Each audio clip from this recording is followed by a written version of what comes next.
Hello and welcome everyone. That backstage music is all that, and we end it with the bass guitar, one of my favorite instruments. So today we're going to be talking about from taboo to acceptance, changing the narrative around mental health. And I will be your moderator today, Renika Weston. I am with P-Link Leadership, also Your Next Thought. So working with both of those organizations and in work that I love, which is around helping people and organizations actually change the narratives that hold them back, those narratives that we tell ourselves and also the narratives that we tell each other. So, with that, I would like to welcome our panelists. I'll introduce to each of them and give them actually an opportunity to tell you a little bit about themselves, maybe their background, and why this topic is so important for them. So, welcome, Rachel. Welcome, Richard. Welcome, Adam. Welcome, Jasmine. And welcome, Kim. I was warned that generational cohorts might not know what I mean when I say popcorn around, because remember the air popper where we popcorn around, but that's what we're going to do this morning. How about that? Or wherever you're located, the time of day. So let's start with Richard. Richard, if you don't mind, just a quick introduction. Tell the group a little bit about yourself, and then we'll move on to everyone else. Thank you. So Richard Bertner, I'm the Senior Director of Compensation with Edward Jones in Austin, Texas, but today in beautiful St. Louis at the home office. This topic resonates with me as I kind of shared with my kind of audience on LinkedIn is I actually had gone through some pretty challenging times from an anxiety and depression perspective, and felt that it wasn't something that you talked about, right? And had a lot of more anxiety about sharing it. But just candidly, I've been really pleased about how we're starting to kind of make progress in this particular area. We're not there by any stretch of the imagination, but it really does resonate with me. Yeah, thank you, Richard. What about you, Rachel? Welcome. Thanks so much. Yeah, I spent my first 13 years of my career as the director of well-being at a benefits consulting firm.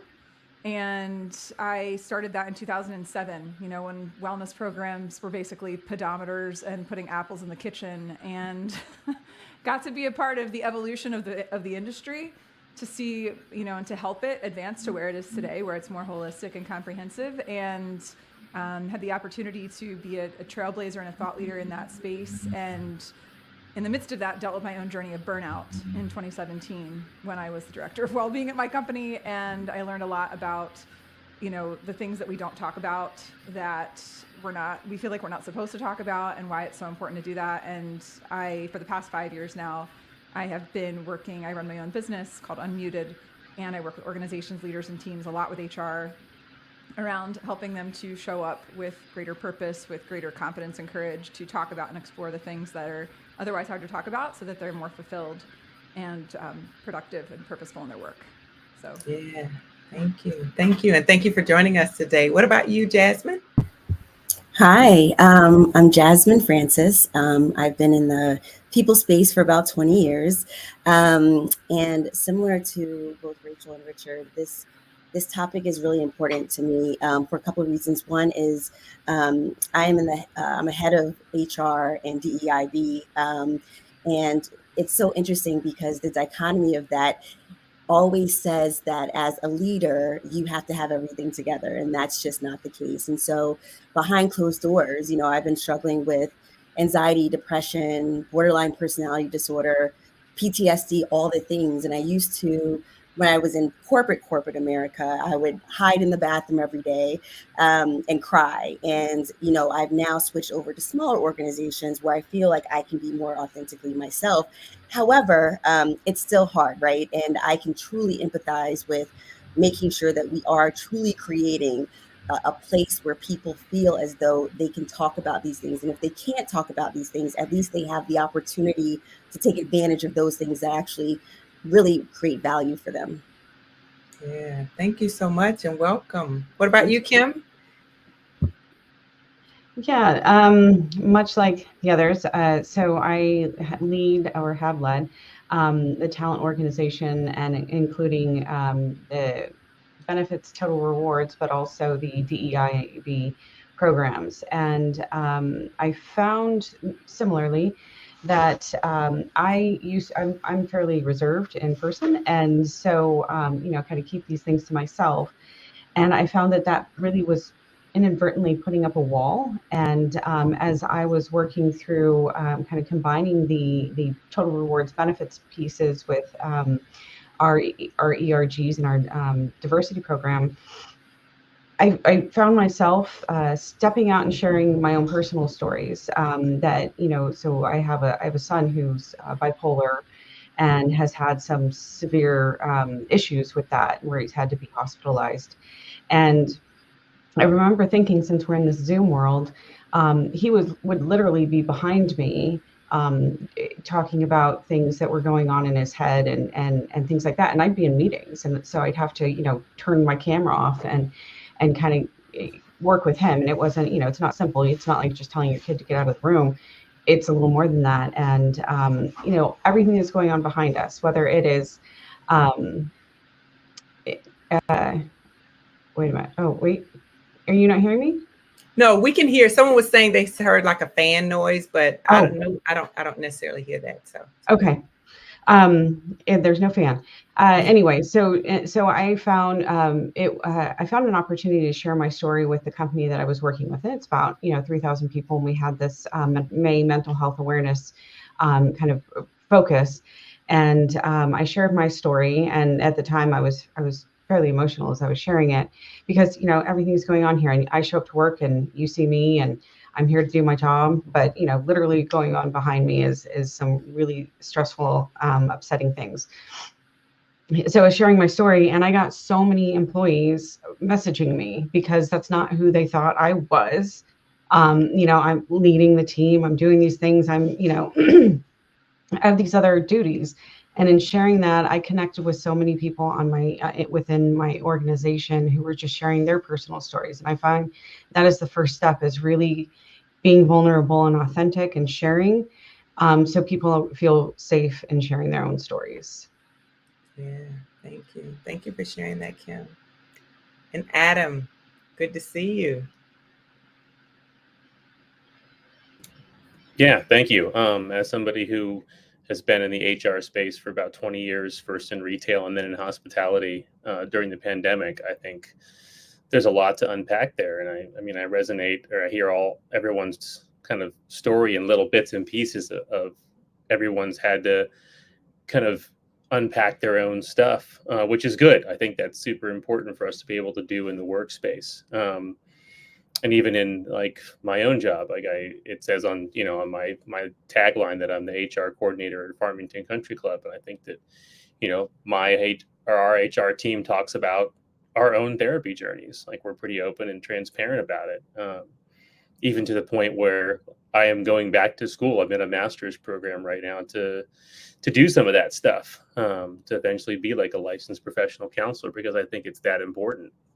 And it wasn't until like I accessed the EAP when I worked retail for Trader Joe's that I was like, this is something I should have done a long time ago. So I think that does like change the narrative when you openly say, hey, I'm scheduling this appointment, I'll be gone for this hour. And you don't say like, you say like, I'm going to see a therapist. Because then what I've told people is like, I go to therapy so that you get the best version of me here. And that resonates with people, because they're like, oh, this guy's taking care of himself so he can take care of me. That's cool. And like, that's like an initial tie-in. And I use some of the counseling stuff at work where I start asking marital questions and things like that, unofficially with people as I'm kind of interviewing them and as part of my role as a recruiter. All right. Thank you. Thank you. It's good to know who's in the space. One of the things that I always talk about is connection before content and really getting connected. And this is a way for those that are listening to the panel to be connected to each of you, and for each of you in this space to be connected to each other, because I'm sure there are going to be stories that might be difficult stories, maybe about yourself, maybe about others to share. So we want to make sure that that connection is there initially. I do have to share this. When you were talking about, I think, the apples, Rachel, and things like that from a wellness perspective, I remember the first time that I thought about my mental health, and I was playing, this was back when people had CD players, and I had a CD in my office, and I would often hit this song, the clean version. And the song was, "Y'all Gonna Make Me Lose My Mind Up in Here." And I would come out of meetings and literally I would hit that button, sing that song, and then I could go back out and do the rest of my work. But I had no idea what I was, how I was suffering or what was going on. And then one day I said, "Are they really going to make me lose my mind up in here?" And I remember thinking, no, they're not. And so in that moment, I think it was the first realization that something might be going on in here. And I've termed it corporate trauma. So with that, let's get into some of the questions, because I'd love to hear some of the things that you all have shared. And one of the things, again, Rachel, going back to what you said about at one point, it was just putting apples in the break room and things like that. But what are some of the skills, or how can we prepare managers and leaders in the workplace to even talk more about mental health? And we'll start with you, Rachel, and then others, if you want to add to that. Would love to hear your perspective. I think a lot of it starts with some foundational things that we're not doing at most organizations. So the thing that was kind of a frustration for me in the work that I did was that so often when there was an issue with stress, they'd say, "Oh, we need to bring in chair massages." I'm like, no, that's not going to fix an underlying pervasive issue of chronic stress in this organization. Okay, that's not going to do it. And so one of the things that I've learned and realized is that sometimes we can go about approaching these conversations not by sort of hitting someone over the head with it, but by more consistently inviting people into spaces where they are open and invited to share to their comfort level, so that we start to normalize just having conversations about things beyond work in general. So here's what I mean by something like that. Yesterday, actually, I was with an organization, about 130 employees. It was for their quarterly all-staff meeting. And I was told that this group of people is pretty reserved and pretty guarded and not very open, which I always appreciate as a challenge going into a room. And what we invited them to do is to have some conversations with each other about things like, tell a story about a time that you overcame a challenge. What are you proud of as you reflect on that experience? What strengths did you tap into inside of yourself? Talked a lot about character, character strengths we can access, things like perseverance and honesty and bravery and courage. And then inviting people to, reflect on even why the work that they do matters, and getting people into more conversations about things that are beneath the surface that they don't necessarily normally talk about. And noticing that when we create invitations for spaces like that, that people can start to have more human conversations and get beneath the surface level. And as they do that, and as we continue to do things like that, by asking them about, even strengths, what is something about your work that you're doing that, an accomplishment you've had lately?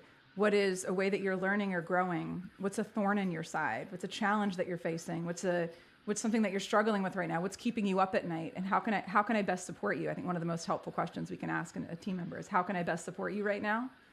But you have to have an underlying foundation of trust. If they see you as somebody that they can't trust, and you're like, "How can I best support you?" They're like, I'm not gonna tell you, right? So making sure that you can be honest with yourself. Most people are not. Most people are lacking in self-awareness.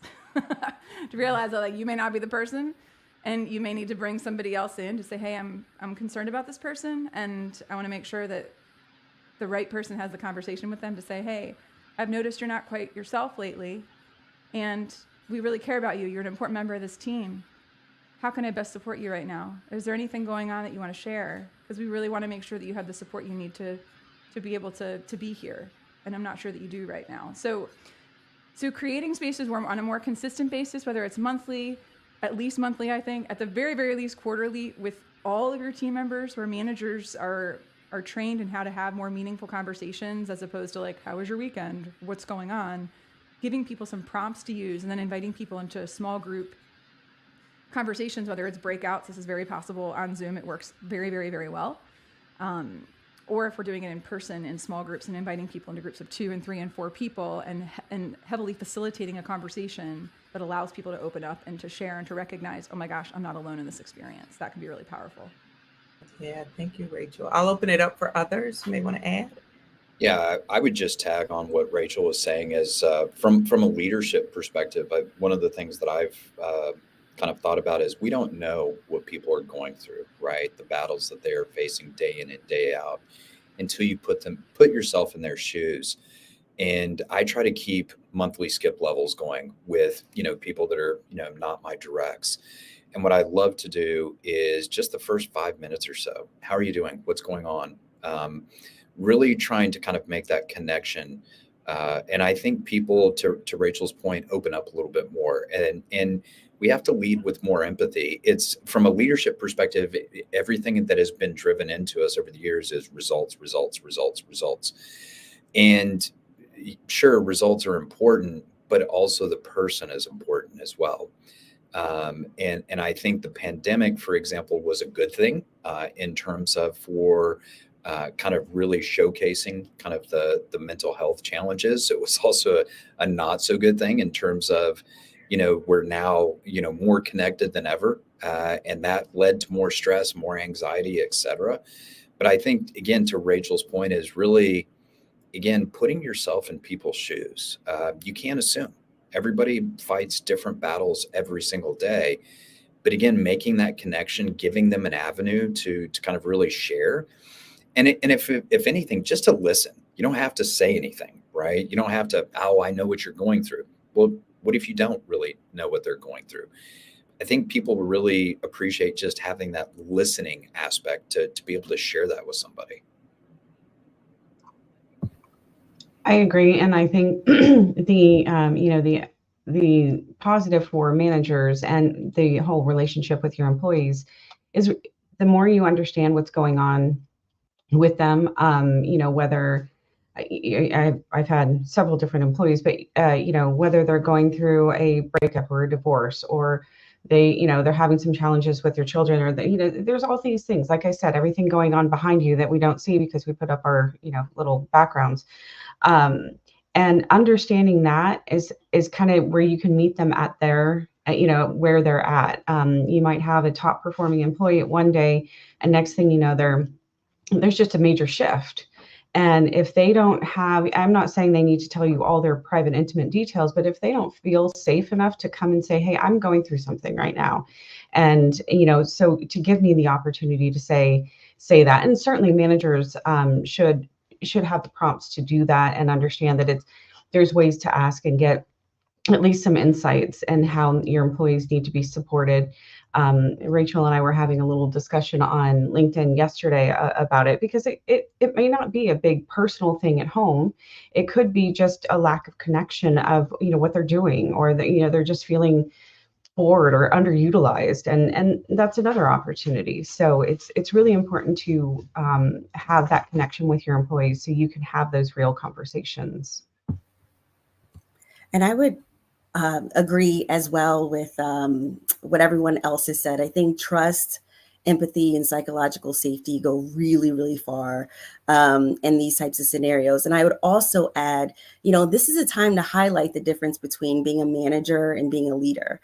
And I think it's really important for organizations as, their guiding principles or a part of their competency matrix, whatever the case is, as far as how excellence is defined within the organization.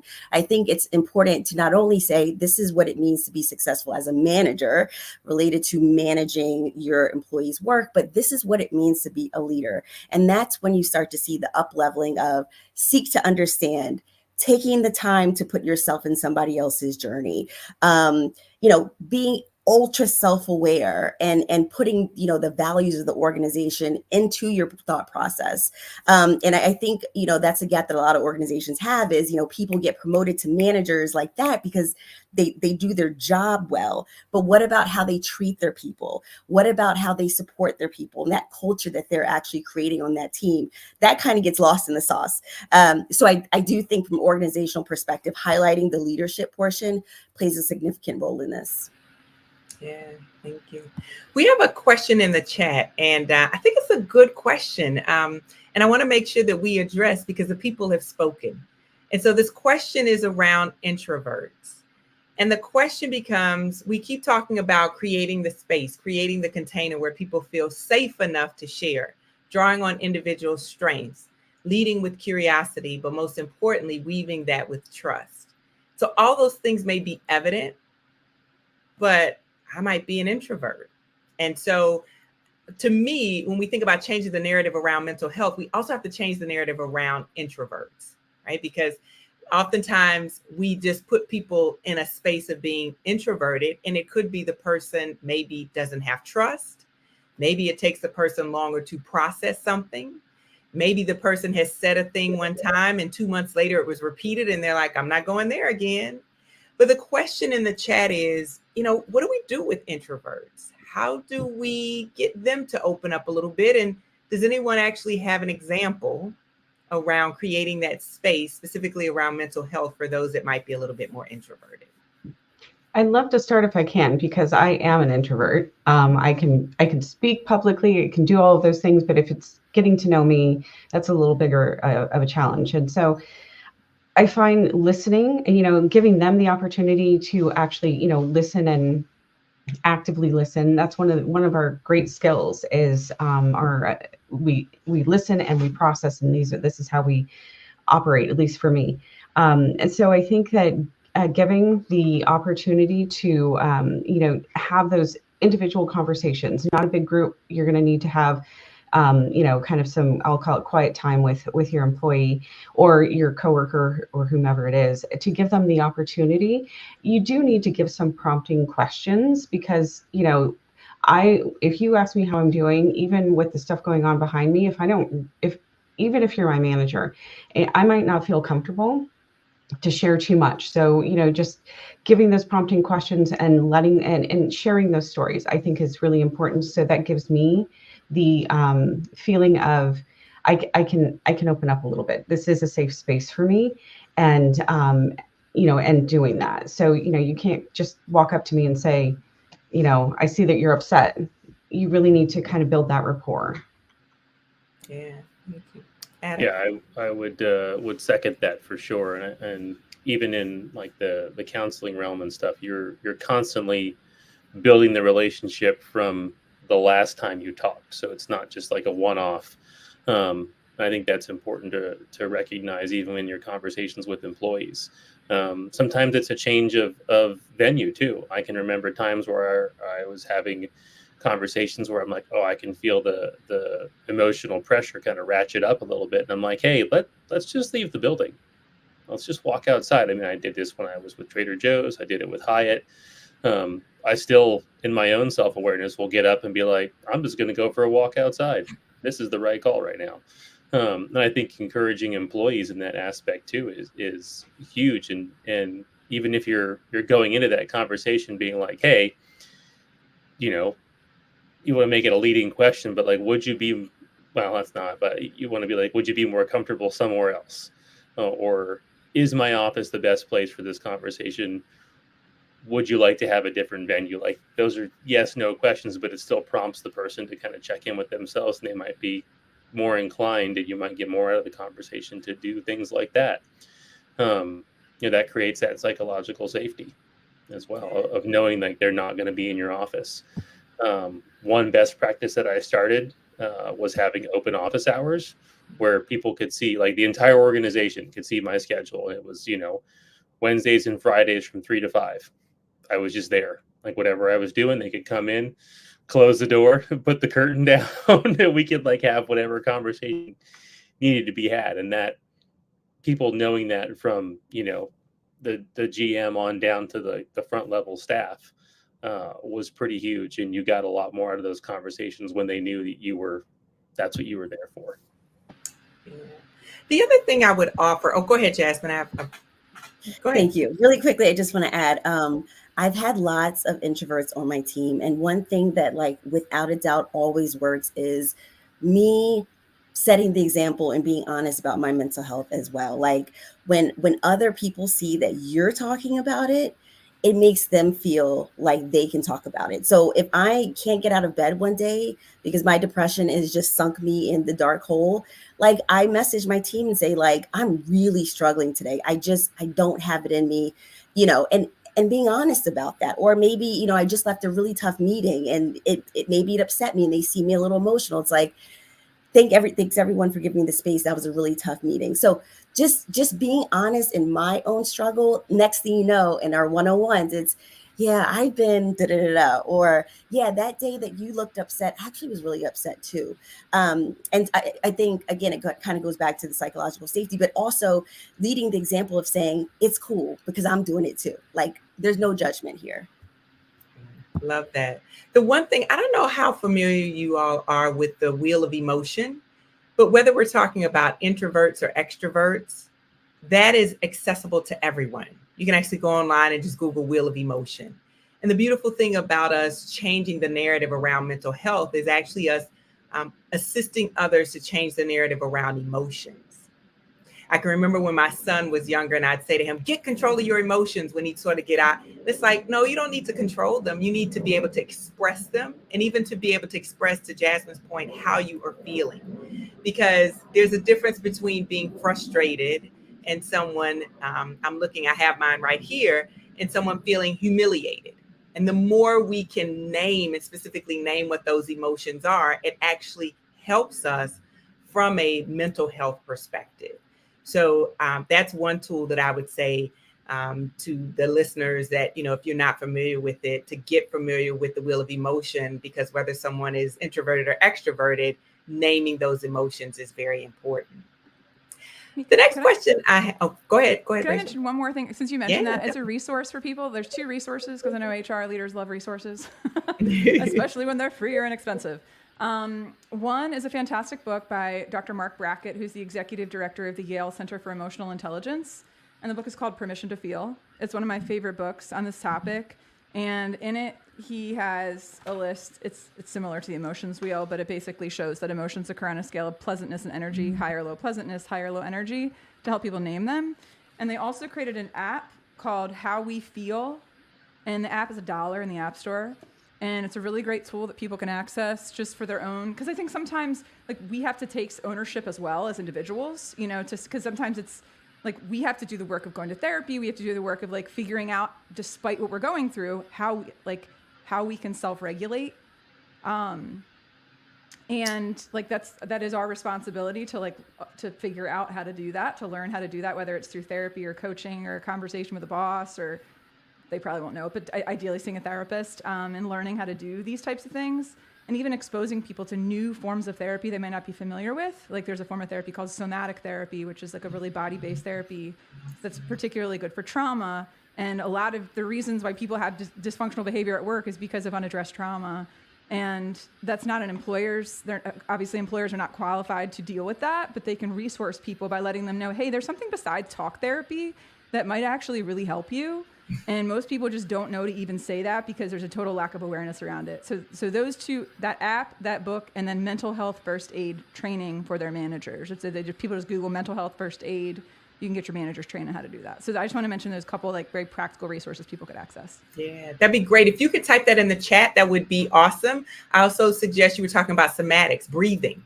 Oftentimes if you have someone who's really in a state, where they're frustrated, or you see something going on, how often does your team actually breathe? Like conscious breathing, the box breathing of inhaling and exhaling, and what that actually does for the body.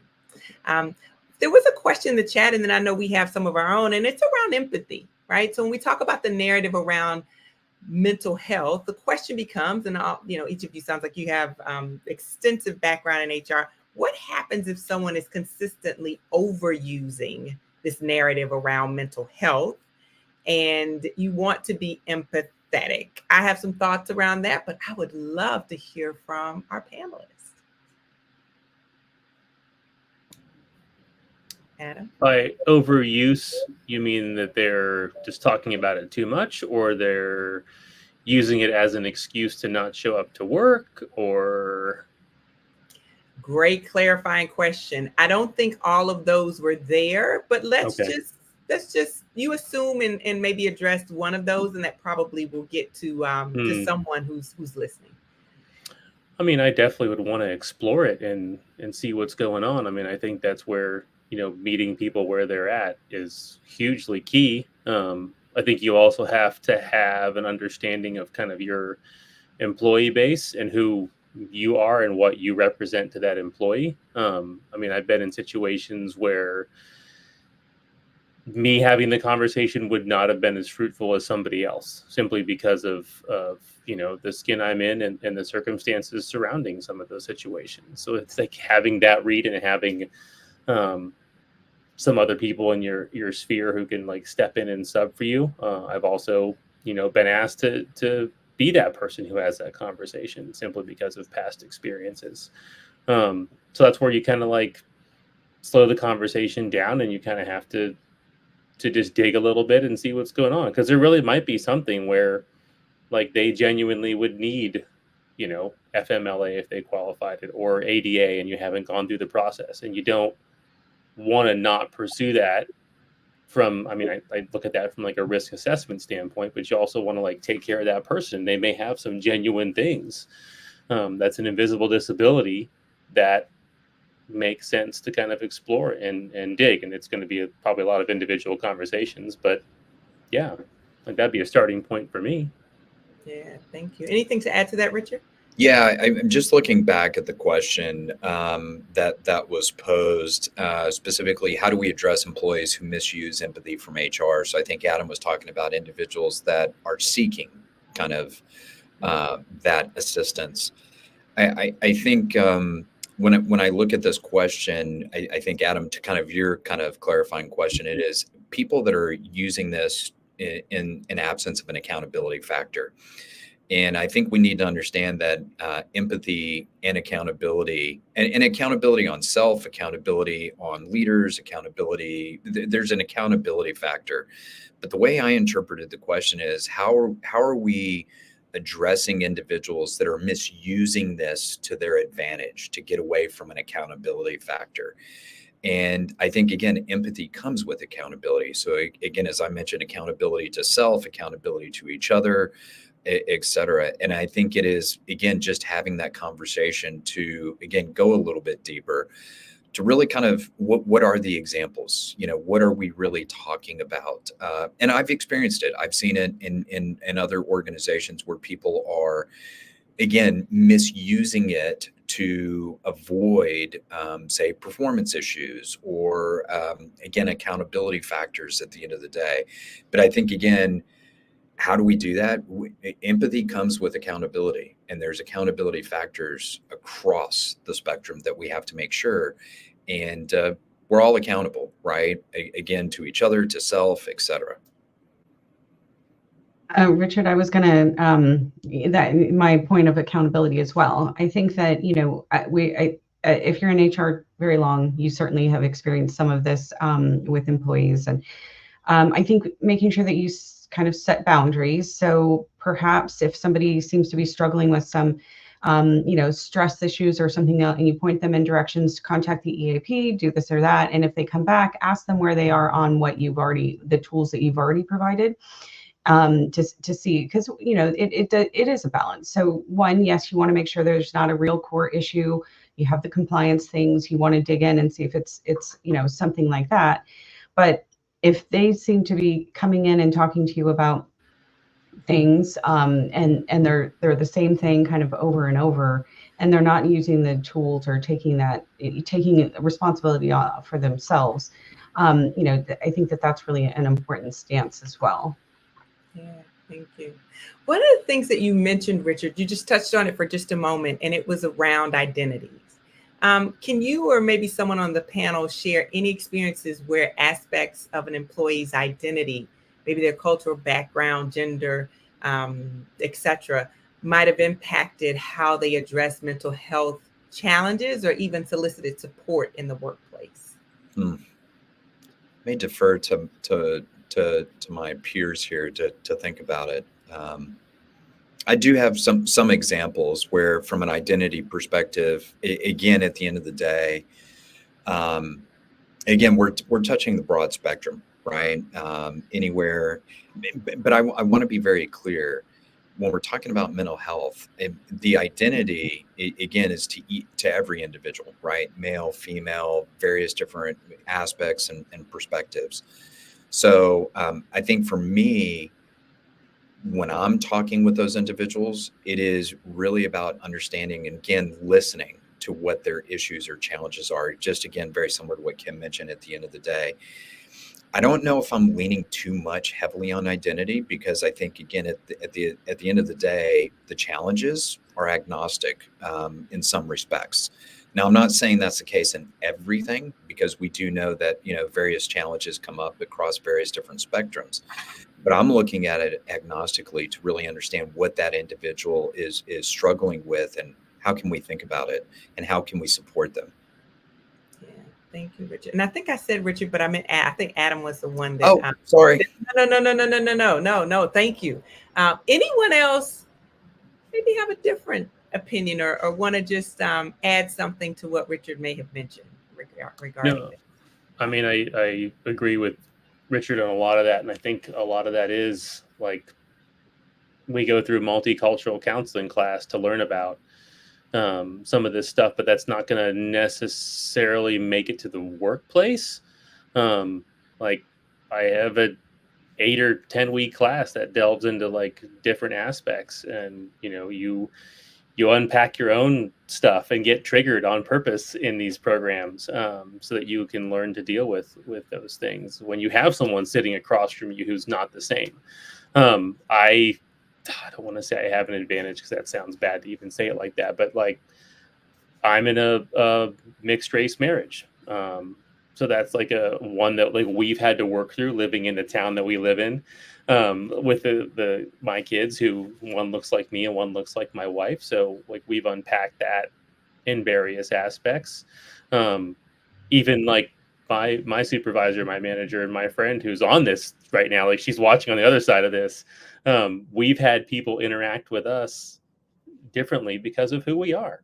And so, baseline levels, and I don't have a solution for how do you train managers on that, aside from the normal compliance and training that you have to do. But yeah, like a quarterly or every 6 months, have a bigger all manager meeting where you talk about different aspects of how that shows up. Like, America, for lack of a better term, is an individualistic society versus a collectivist society. But people coming in may be coming from a collectivist society. Having like basic terms defined for that, as you have a multi-ethnic and multiracial workforce, would be super helpful. So people can at least have a baseline of, and yes, it might create some like stereotypes to a certain extent. If this person's from here, they must be like this. Like, yes, we can acknowledge some of that stuff, but it's that continued conversation,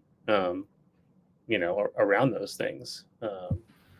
And it may not be that I'm the person to do it. Like, I can remember being with an organization and I said it out loud of like, I am not the one who should be leading DE&I. I should be setting it up for others to be able to tell their story, and be part of that conversation. Like, I can facilitate and manage the calendar, but I'm going to line up other speakers who don't look like me on purpose. Yeah, thank you. Yeah, I would love to contribute to this. I can give 2 quick examples. I think one thing to remember is, to your point, Richard, there is an element of it where mental health and the things that are underlying are going to be agnostic. However, living in the world that we live in, dealing with the politics, the injustice, you turn on the news and it is very triggering, no matter how you identify. And almost daily, someone is seeing something that has a direct impact on them. And I think, from an organizational perspective, it's important to acknowledge what's going on and also acknowledge that it may be a trigger to people's mental health. And so one example of that, when I was at one organization leading DEIB, and this was around, when the unfortunate events of George Floyd and the names go on happen and continue to still happen. we actually brought in a Black woman who was focused on Black wellness. And she brought anybody who either identified as BIPOC or wanted to learn more about that experience into a conversation that was specific around what it means from the Black experience and how those outside events, how they show up in our homes with sons and uncles, etc. And then on the other side, I can share in my most recent role with what we're seeing with the conflict with Palestine and Israel. We have many people within the organization that identify on either side and some not on any. However, it's impossible to expect these people who feel impacted to show up to work and act as though nothing is going on. We have to acknowledge that. And I think it's a fine balance on how we do it. I think the organization does have its place in making sure they're navigating it. But I think giving people that space, we call them empathy circles, where people can come together, talk about how they're feeling. And if they need additional support, then we take the extra step. But I found that, just acknowledging and not ignoring what's going on in the outside, isn't going to help anything in the inside. Yeah, thank you. Thank you. Well, about now it seems like such a distant past, but I guess about 2.5, 3 years ago, we were all collectively in something known as the pandemic. And so my question is, you think about how the narrative around mental health has evolved, but it really seemed to evolve when we all were together in that space. So my question is, how much do you feel that the pandemic contributed to the awareness and discussion around mental health? Yeah. Sorry, Rachel. I was just going to say, again, as I started the conversation, what I mentioned is to the LinkedIn community, the pandemic was, again, while we lost lives, it was actually my salvation, candidly, because I had struggled with anxiety, literally debilitating, where I would walk off an airplane, couldn't fly, couldn't do it at all. And it was debilitating for me in terms of not only my personal, but also my professional life. And what I started to see is awareness and understanding from others as we were going through this process that, and as I mentioned, I wouldn't have mentioned it at all because it was seen as a sign of weakness, right? Oh, you have anxiety or depression or PTSD, etc. So I'm thankful, honestly, from a personal level, but also on a professional level as well, because I've been able to seek help, get treatment, and now I feel great, right? Now, again, it's not magical. It's not going to be, everybody is just in nirvana and happy about things. But I think it's to what Jasmine and everybody else has mentioned. It's to every single individual. How did that, come about? Again, for me, it was a blessing in disguise, and I'm very thankful for it because it has changed me immensely through this process. Yeah, thank you, Richard. What about you, Rachel? I think you might have had something else to add. Yeah, I have some things to say about this. So one, actually, it was 4 years ago tomorrow, right? So we were just about 6 weeks into the lockdowns in the States, and I was out running with my husband, and I was hit by a pickup truck, and I fractured my back. And at the time, the work that I was focusing on, with organizations was helping to promote well-being and employee engagement. Those are the two things people needed, and we're talking about building hope and resilience in the midst of uncertainty. And more than anything, what people need in the midst of crisis is they need connection. And what I found happening was organizations, a couple things happened. There was a survey, I think it was from a group called it might have been from a Deloitte or Buffer, I forget who this was published by, but they were asking what behaviors are employers doing that mean the most to employees during this time, specifically during that time. And the number one thing that employees found most valuable was when my manager checks in with me. Like, just the frequency of communication was heightened. Remember, we said, we need to have weekly town halls to let people know what's going on. And we need to make sure we have all these resources. And we need to talk about our own struggles as leaders. I mean, the head of, I want to say it was Marriott. There was an executive at Marriott who had cancer during that time. And he shared a series of videos that went viral talking about his cancer journey. And people listening to that suddenly had this experience of seeing this leader, this executive as a human being. And people's masks were coming off. And it was just like this...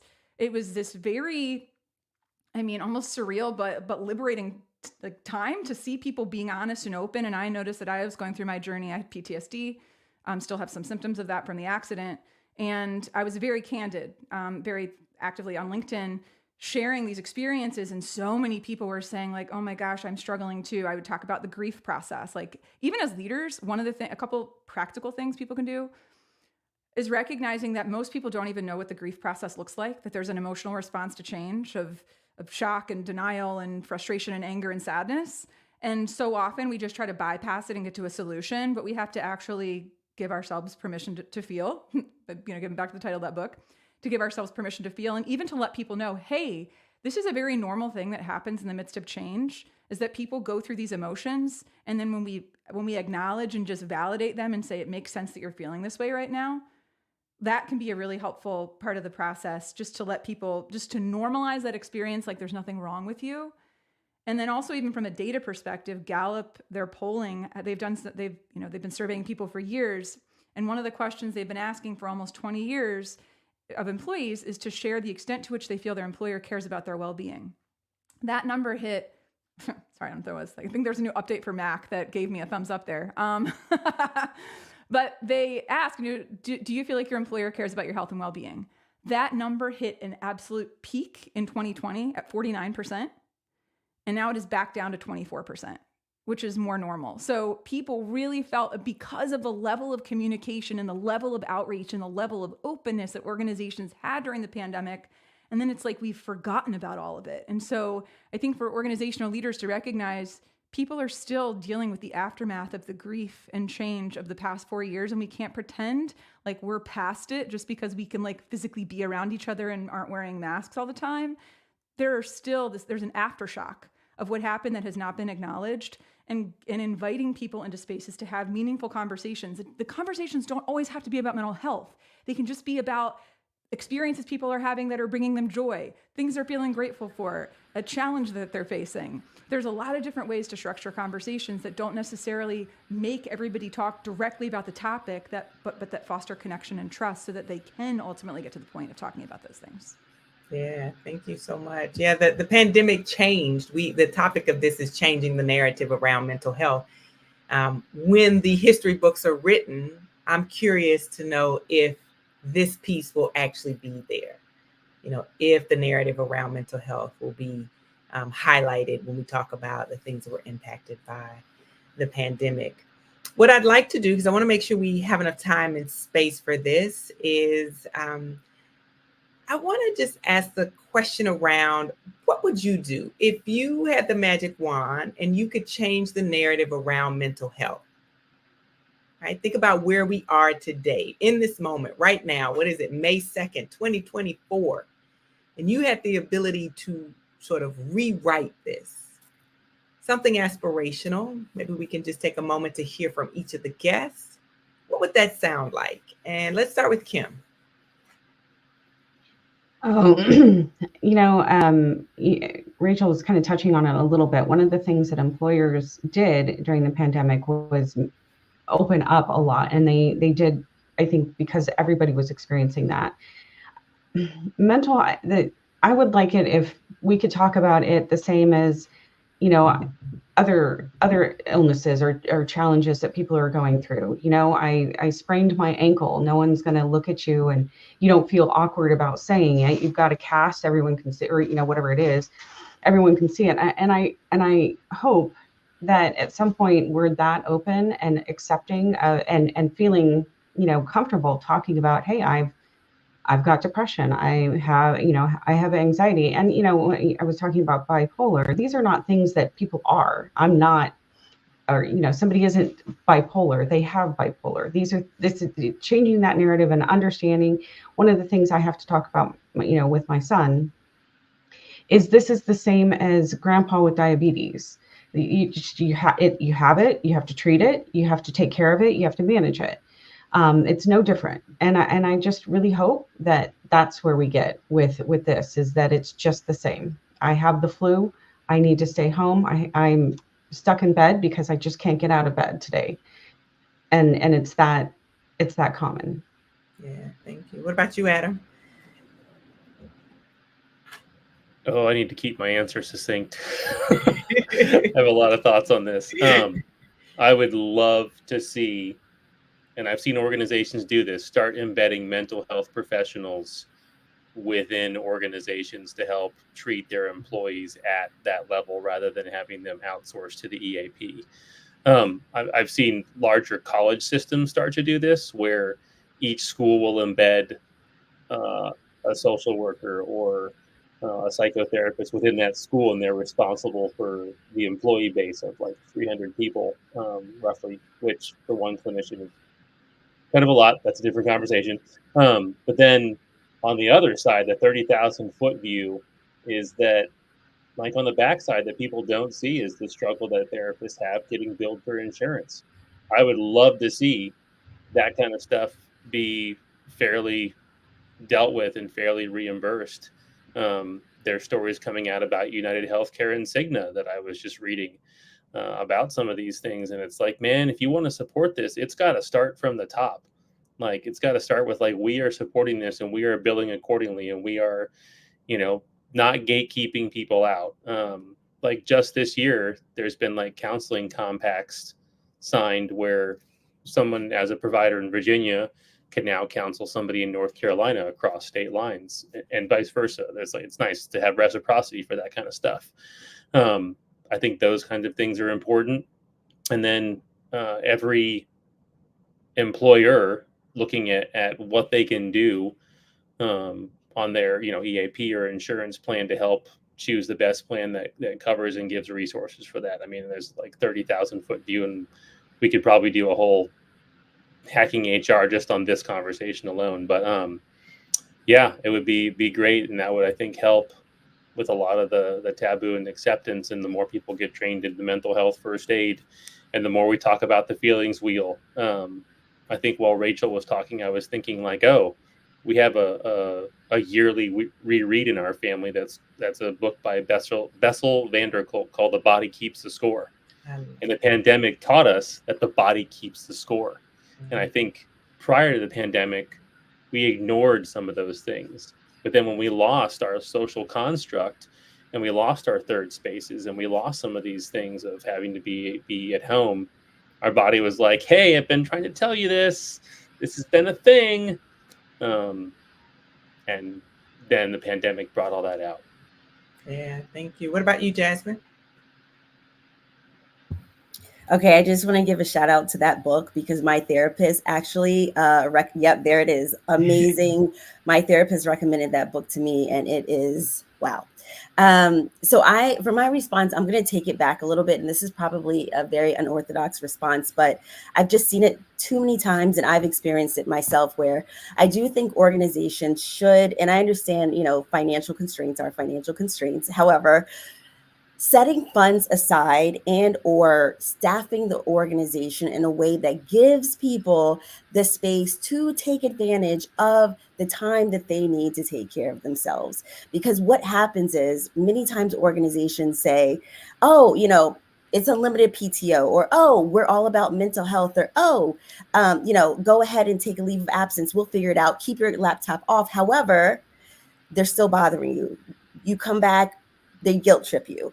And I know for me, times that I've had to do that, it's made my depression even worse, because now I feel like I'm a failure. Now I feel like I'm letting people down within the organization. And so I do think organizationally, just being conscious that for any employee, anything can happen at any moment, and making sure that there are funds or an organizational approach that allows people and teams to say, okay, this person needs some time, whatever the case may be.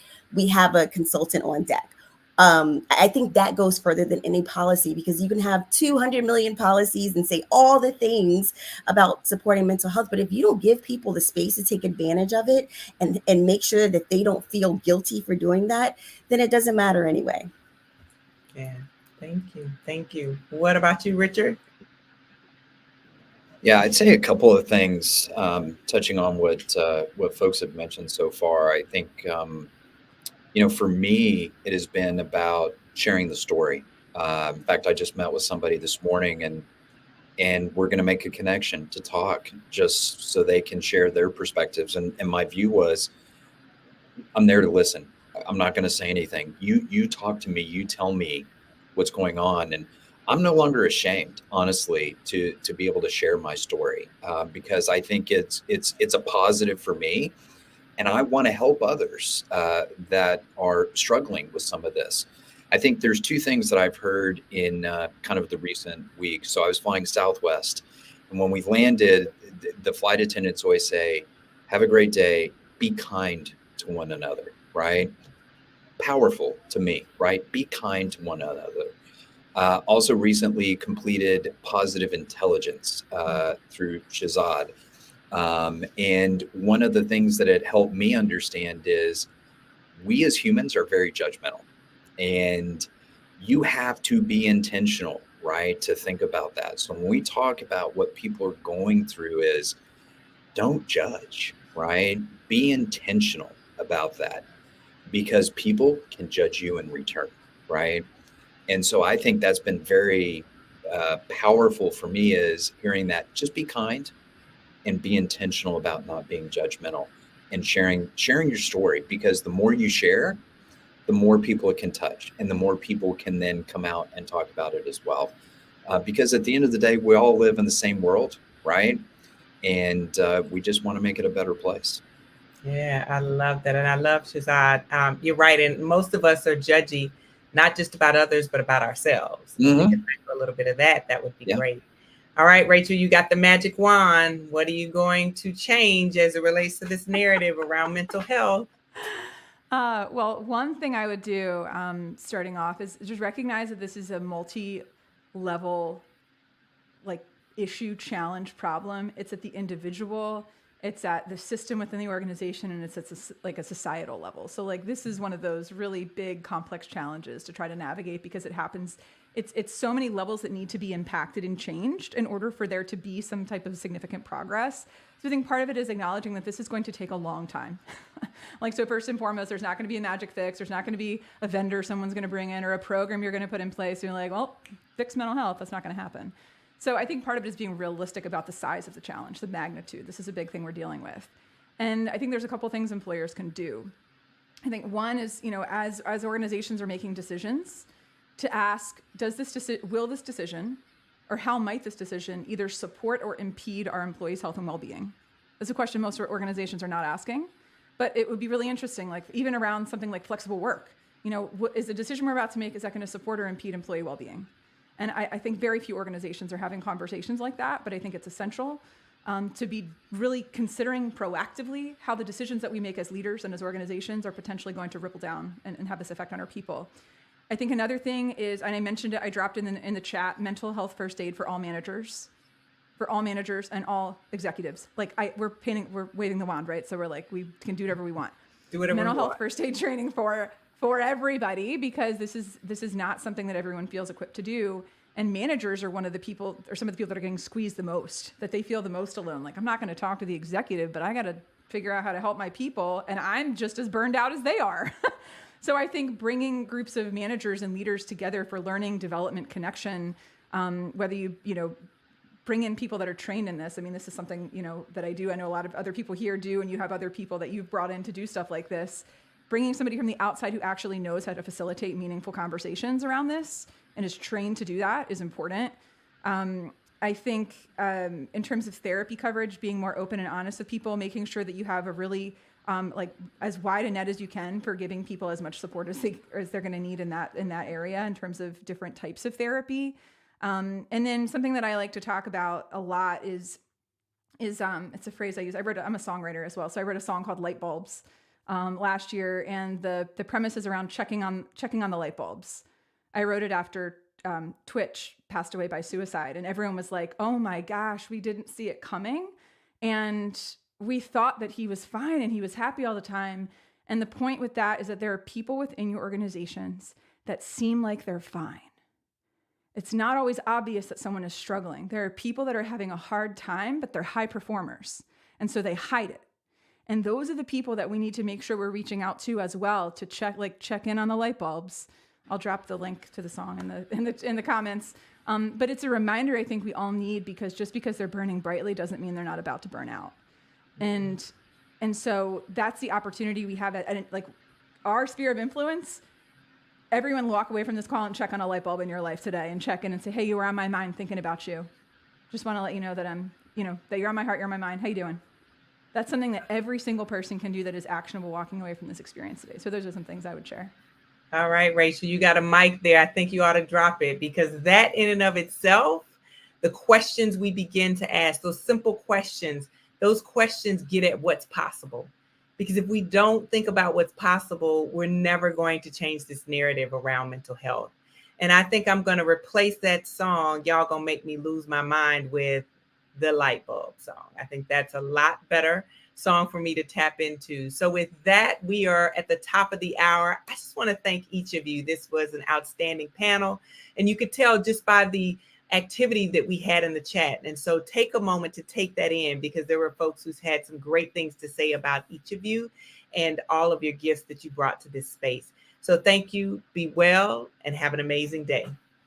Bye-bye.